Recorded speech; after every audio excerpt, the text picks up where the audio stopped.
Tutor में आप सबका स्वागत है। पिछली बार हमने सब एस्टिमेट के टैग्स देखे थे, अब उसको हम लोग एस्टिमेट टैग्स ही कंटिन्यू करेंगे।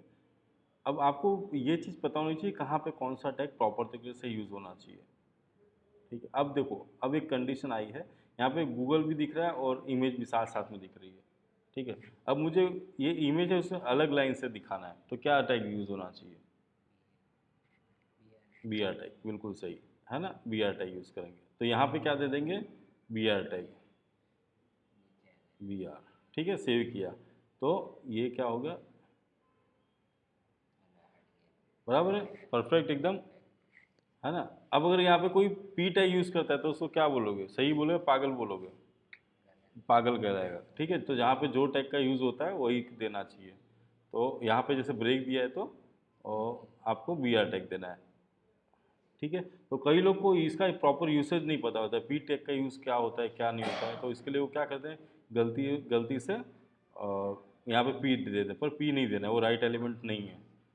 यहाँ पे आपको प्रॉपर पता नहीं चलेगा, पर वो अनप्रोफेशनल हो जाता है। ठीक है, हमको बेस्ट प्रैक्टिसेस हम लोग देख रहे हैं, आपको प्रोफेशनल बनना है। ठीक है, तो इसके लिए हमने बी आर टैग दिया है जिससे नई लाइन पे आ जाए। करेक्ट। अब नेक्स्ट होता है, हम लोग नेस्टिंग देख लेते हैं। ठीक है, अब मैं थोड़ा चीज़ आपको डिटेल में बताऊंगा जहाँ पे जनरली फ्रंट एंड डेवलपर्स थोड़ा एरर करते हैं, और उनको भी जो एक्सपीरियंस वाले हैं, एक्सपीरियंस फ्रंट एंड डेवलपर, उसको भी वीडियो से बेनिफिट हो। अब कई लोग क्या प्रॉब्लम करते हैं कि फॉर एग्जांपल आपको ये लोरियम है, इसको इसको खाली ये वर्ड को लिंक करना है, ये दो वर्ड को लिंक करना है, तो आप क्या करोगे?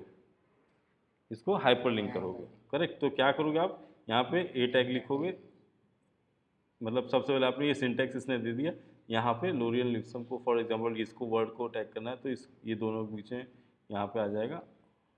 ठीक है, सेव किया। अब यहाँ पे ये लोरियल लिप्सम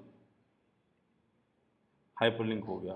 ठीक है, समझ गए? अब ये सही तरीका है, पी के अंदर कोई भी अगर वर्ड है आपको अगर लिंक करना है तो आप उसको वर्ड को हाइपरलिंक दे सकते हो। करेक्ट। अब कई लोग क्या करते हैं, जैसे अब आपने क्या किया, ए टैग लिखा, करेक्ट, और फॉर एग्जांपल आपने लिखा, अभी हैश दे देते हैं सेम पेज को लिंक। अब इसके अंदर पी टैग आपने बना दिया और यहाँ पे लिखा लोरियम 10, या फॉर एग्जांपल लोरियम लिप्सम।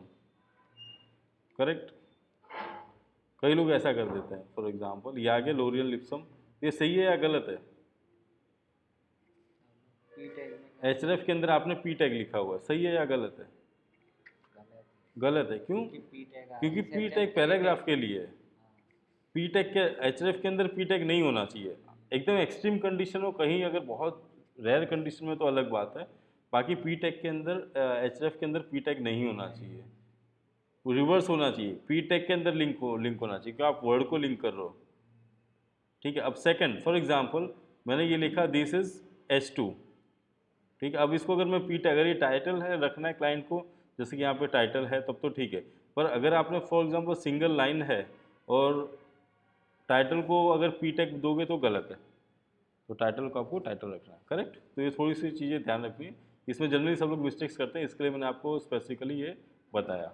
ठीक है, तो अब इसके अंदर आपको इमेज को लिंक देना है, जैसे इमेज है इसको लिंक देना है। बहुत सारी वेबसाइट्स पे देखा हो अपने इमेज को लिंक देते हैं। ठीक है, तो यहाँ पे इसको मैं हटा देता हूँ अभी। ठीक है,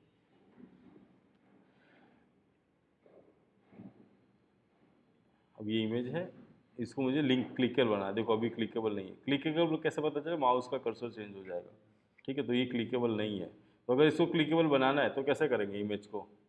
तो इसको क्या करेंगे, सबसे पहले हम लोग एच लिखेंगे, एच का टैग। ठीक है, एच का टैग लिख दिया, अभी हैश लिख दिया। हैश का मतलब मैं सेम पेज पे इसको कहीं सेंड नहीं करना, मतलब क्लिक करने पे और कहीं से जाके नहीं जाना चाहिए।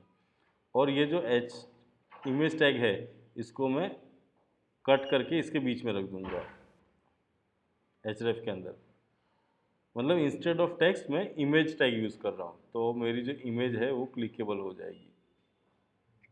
करेक्ट, क्लिक हो रही है, देखो माउस कर्सर चेंज हो रहा है। अब मुझे ये जो हेडिंग है इसको क्लिकेबल बनाना है, तो क्या करेंगे, कैसे करेंगे? हाइपरलिंक। किसको, कहाँ पे हाइपरलिंक कहाँ पे आनी चाहिए? H1 के अंदर हाइपरलिंक आनी चाहिए या हाइपरलिंक के अंदर H1 आना चाहिए? H1 के अंदर हाइपरलिंक आएगा, क्यों, क्या रीज़न है? क्योंकि H1 के अगर अंदर अब देखो इसका एक रीज़न है, मैं बताता हूँ। अब जैसा कि एज्यूम करते हैं कि H1 के अंदर हाइपरलिंक आना चाहिए, ठीक है। अभी H1 कहाँ तक है, यहाँ तक है, हाँ यार, करेक्ट। तो अब हाइपरलिंक। हाँ, अब आप जब इंस्पेक्ट एलिमेंट करोगे फॉर एग्जांपल, वो थोड़ा एडवांस टॉपिक है, फिर भी ये चीज़ के लिए समझाने के लिए वो चीज़ ज़रूरी है, इसके लिए बताता हूँ आपको। इंस्पेक्ट एलिमेंट करते हैं हम लोग, ठीक है। और अगर मैं ले करके जाता हूँ इसको यहाँ पे, देखो ये क्या बता रहा है, ये पूरा ब्लॉक एलिमेंट है H1, मतलब ब्लॉक एलिमेंट करके कि पूरी रो को घेरता है। आप देखोगे H1 यहाँ पे ब्लॉक एलिमेंट दिख रहा है, H1 ब्लॉक एलिमेंट है, H2 ब्लॉक एलिमेंट है, P ब्लॉक एलिमेंट पूरी मतलब लाइंस ले रहा है ना, ठीक है। देखो यहाँ पे भी सिर्फ एक लिया तब भी ब्लॉक एलिमेंट बता रहा है। Href ब्लॉक एलिमेंट नहीं है, देखो दिख रहा है ध्यान से, ये देखो ऊपर वाला दिख रहा है, ऊपर google.com जो, तो ब्लॉक एलिमेंट नहीं है। इसका मतलब क्या, ये डिस्प्ले इनलाइन ब्लॉक इसको बोलते हैं टेक्निकल टर्म्स में। तो अगर अब आपको ये सोचना है कि अगर ये ब्लॉक एलिमेंट है, करेक्ट है ना, अगर मैं इसके अंदर Href डालूंगा तो ये दिस इज हेडिंग बराबर, तो ये इनलाइन एलिमेंट हो जाएगा, तो ब्लॉक तो मेरा नहीं होगा, तो पूरा क्लिकेबल नहीं होगा। वो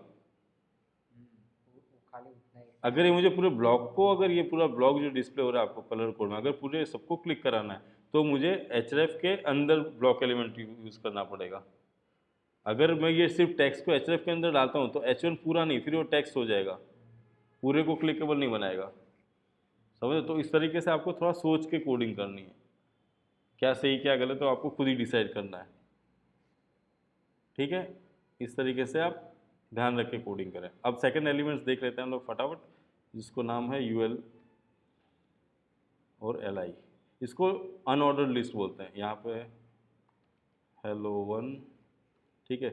यूएल मेन टैग है, उसके अंदर एल आई मतलब लिस्ट, और यूएल मतलब अनऑर्डर्ड लिस्ट। अनऑर्डर्ड लिस्ट के अंदर ही एल आई आएगा, ठीक है। रिफ्रेश करते हैं, देखते हैं डिस्प्ले कैसा होता है, देखो बुलेट पॉइंट्स आ जाएगा ऐसे, ठीक है। अब आपको इसको कंट्रोल सी करके रिपीट कर दो तो आपको बहुत सारी बुलेट लिस्ट मिल जाएगी, करेक्ट। सेकंड है O L order list, O L L I बराबर, ये एल आई कॉपी करके यहाँ पे रख देता हूँ, आप टाइप करना, थोड़ा प्रैक्टिस हो जाएगी, ठीक है। कंट्रोल एस किया, अब देखो 1 2 3 4 आ रहा है, ठीक है। जैसे 1 2 3 4 आता है उसके लिए O L order list, U L मतलब अनऑर्डर लिस्ट, बुलेट पॉइंट्स दिखेंगे यू एल में, यू एल एल आई में बुलेट पॉइंट्स दिखेंगे, ठीक है। अब सेकंड क्वेश्चन ये आता है, यहाँ पे मुझे हाइपरलिंक देनी है, ठीक है। तो आपको क्या करना है, ये जो वर्ड है इसको हाइपरलिंक देना होता है, ये हैश सिंटैक्स हो गया, यहाँ पे पेस्ट कर दिया तो ये मेरा बन गया, कंट्रोल Z, यहाँ पे पेस्ट कर, पूरा आ रहा है, सिर्फ मुझे टेक्स्ट ही चाहिए, हेलो 1 2 3, ठीक है। तो ये जो मेरा टेक्स्ट है ये हाइपरलिंक हो जाएगा, आ गया, ये क्लिक कर अंडरलाइन अपने आप आ गया, है ना, समझ गए। तो हमने देखे क्या देखा, यूएल देखा, यूएल एल आई देखा, और यहाँ पे ये भी देखा हमने पी टैग के अंदर कैसे पर्टिकुलर वर्ड्स को हम लोग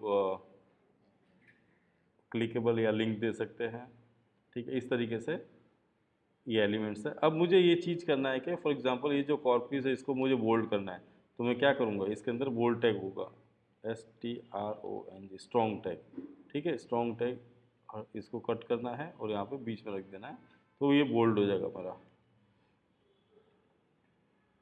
देखो ये बोल्ड दिख रहा है, ये स्ट्रॉन्ग टैग से वो, तो जितने भी टैग है सब में स्टार्टिंग और एंड टैग जरूरी देना, ठीक है। जो सेल्फ क्लोजिंग टैग हैं, कौन कौन से सेल्फ क्लोजिंग, मतलब जैसे कि आपका ये इमेज है वो सेल्फ क्लोजिंग टैग है, आप इसमें देखोगे यहाँ पे, और ये टैग्स और ये सेल्फ क्लोजिंग टैग है, इसमें इमेज क्लोज करने की ज़रूरत नहीं है, जैसे अगर मैं ऐसा करूँ इसकी ज़रूरत नहीं है, ये भी सही है, तो फालतू में क्यों मेहनत करनी, ठीक है। ये भी चलता है, चलना तो चाहिए, चल रहा है ना, तो इतनी मेहनत क्यों करें, इसको जब ज़रूरत ही नहीं तो क्यों लिखें हम लोग, ठीक है ना। डेवलपर्स स्मार्ट वर्क करेंगे, ठीक है।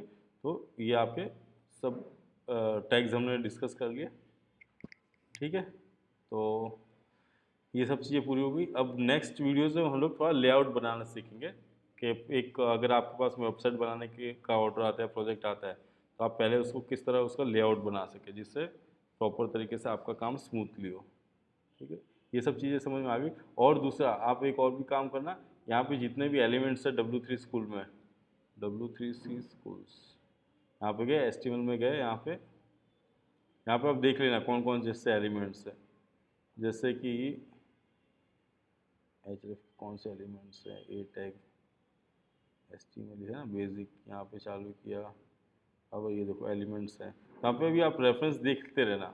देखो H1 हेडिंग ये है, ठीक है। अगर आपको कुछ नहीं समझ में आया तो आप मुझे कमेंट में पूछ सकते हैं, तो मैं जब भी मुझे टाइम मिले तो मैं आपको रिप्लाई कर दूंगा, ठीक है। देखो हमने जैसे पैराग्राफ्स देखा है ना, तो पैराग्राफ टैग आप बाकी सब भी देख लेना, जैसे कोटेशंस, बराबर, कोटेशंस कैसे इस तरह कैसे दिखता है, आप ये सब प्रैक्टिस करके एक बार चेक कर लेना। ब्लॉक कोड कैसा दिखता है, ठीक है। फिर कमेंट्स कैसा होता है, ये लिंक्स क्या होता है, हाइपर लिंक्स है ना, जो हमने अभी डिस्कस किया ना, ये सिंटैक्स है। तो ये सब चीज़ें आप एक बार देख लें। ये इमेज का टैग है, ठीक है, इमेज इस तरीके से दिखते हैं। तो आप इतनी प्रैक्टिस करते रहना, प्रैक्टिस नहीं करोगे तो नहीं आएगा, ठीक है फ्रेंड्स। तो नेक्स्ट लेक्चर में हम लोग मिलेंगे, जहाँ पे मैं आपको बताऊंगा लेआउट स्ट्रक्चर कैसा होता है। जैसे भी आपको HTML का पूरा पेज अच्छी तरह बनाना है, तो आपको लेआउट कैसे बनाना है उसका, ठीक है। मिलते हैं नेक्स्ट वीडियो में। Have a great day.